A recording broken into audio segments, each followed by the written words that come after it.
Thank you guys so much for your comments on the last video. They really encourage me and motivate me to keep posting videos. So if you could just keep those coming, I would greatly appreciate it. Anyway, we are doing a frick. I already put Shivs in B tier. Shivs are B tier, but first let me clarify that this is a ranking based off of solo play, because I have no friends, and Ascension 10, because that's the best way to gauge the balance of the game. Anyway, Shivs are B tier. I have Shivs in B tier because they are a fine source of damage for Act 1, but if you can't find the enablers such as accuracy, Phantom Blades, Knife Trap, Phantom Knives, they're very reliant on other cards, powers specifically, that can enable them to scale throughout your run. And if you don't find those cards, Shivs are kind of useless. And they are a good damage plan. They can help you block if you have, what's the name of that power? After Image. They can help you block if you have After Image. Also, they have good synergies with cards that, well, want you to play a lot of cards, such as After Image. Serpent Form's also in there, as well as the Ninja Relics, which can also help you scale. So for that, they're in B tier. Next up, we have the Poison Synergy, which I'm going to put in A tier.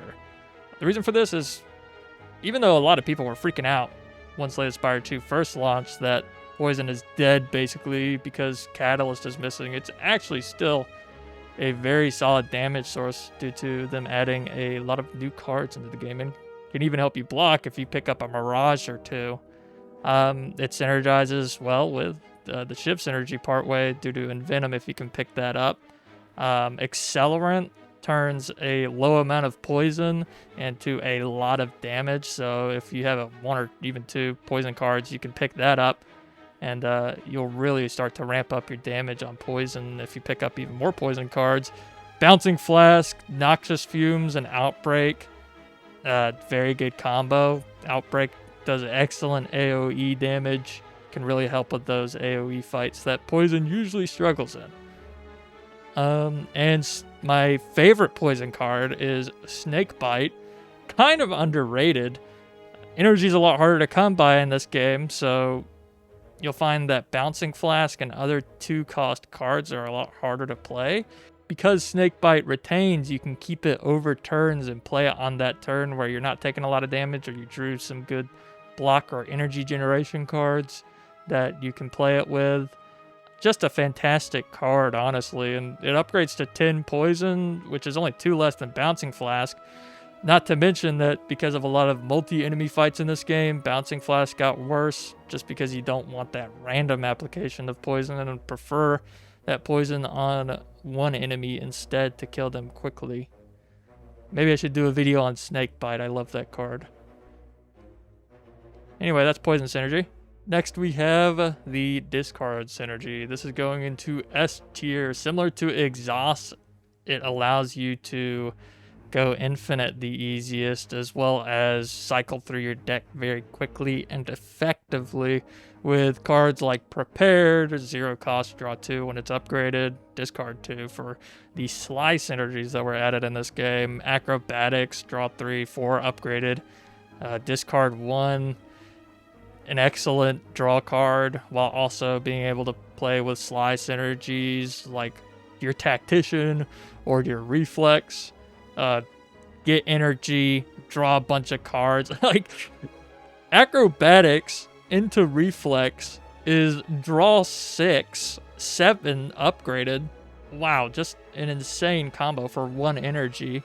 Tools of the Trade, you know, if you have 1 or 2 Sly cards, even if you don't have Sly cards, pick up a Tools of the Trade. You draw 1 more every turn. It's 0 cost to play when you do draw it. And discard any Sly cards for the Sly synergy. Untouchable, your block engine. You can pick up Haze, which will synergize with any poison cards you have. You really only need 1 or 2. Yeah, Haze can be like a 1-card damage solution. Oftentimes, if you can cycle through your deck fast enough, maybe pick up 2 of them. If you have Accelerant, it's GG's for your damage. yeah, discard synergy, very strong, very effective. Lets you play a bunch of cards, so it also synergizes with any cards that want you to play a lot of cards. It's the speedster. I mean, you'll be drawing so many cards. Also, a pretty good damage substitute. So yeah, discard synergies, S tier. Now we're on to our dinkier, smaller synergies, and we're going to start off with what I will call the Frontload synergy. I'll put this in B tier. This is actually kind of underrated, I think. Just picking up a bunch of backstabs and then assassinate if you can. Can clear hallway fights very, very efficiently. Basically removing the need to scale early on. It just depends on how many you can find, really. And this is probably most enabled by relics like Bag of Marbles and... oh yeah, Bag of Marbles and Bag of Preps. Holy Bag synergy. So, it's worth picking up probably like 3 Assassinates if you get a Bag of Marbles or a Bag of Prep. Not Assassinate, sorry, Backstab. If you get a Bag of Marbles or Bag of Prep. And getting those hallway fights cleared out easily can help you scale by not losing so much HP and being able to upgrade more at fires and rest less. So yeah, that's the Frontload synergy, I call it.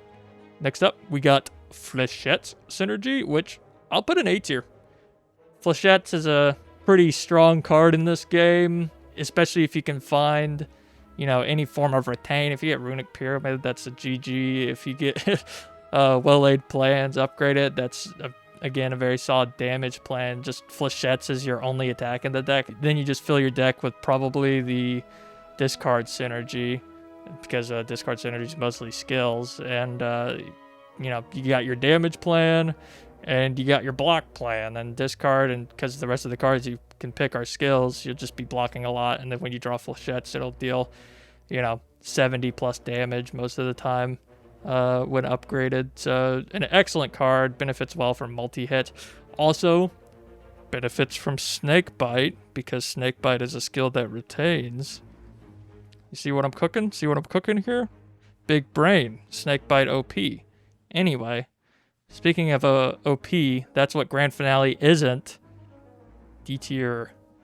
Due to Runic Pyramid being much harder to come by in this game, as well as, Well-Laid Plans, it's one card that enables you to retain. I'm pretty upset when I see this card most of the time. If you get it early on, it's usually a brick. I had a run the other day where I got the Grand Finale from a random rare from Niao, and it was a brick for my entire run. Did absolutely nothing. I think I got to play it like once, maybe twice, just on a lucky draw. Maybe I'm not big brain because I find it hard to play this card. You need well-laid plans. You should probably pick up an expertise as well so you can get that perfect number of draws. So I'd probably, if you are trying to build into this synergy, I would make sure to pick up an expertise and of course a well-laid plans. Well-laid plans is basically always pick. But I would not pick this card if you have the choice before you have both of those. And so, yeah, D tier. What should I say in the outro? All right, well, that's the tier list. I didn't list every card under each synergy because there's just so many cards that the Silent has. It's like 80 something. That'd be a lot of editing for me to do. And I will say there are some cards that kind of don't fit cleanly into any synergies, but you could probably build around them, like Murder, Pinpoint, Tracking, Memento Mori. You probably put those on top of your discard synergy. Anyway, let me know what you think about the video. Do you think I'm stupid? I think I'm supposed to say smash like, subscribe. I think that's it. Bye.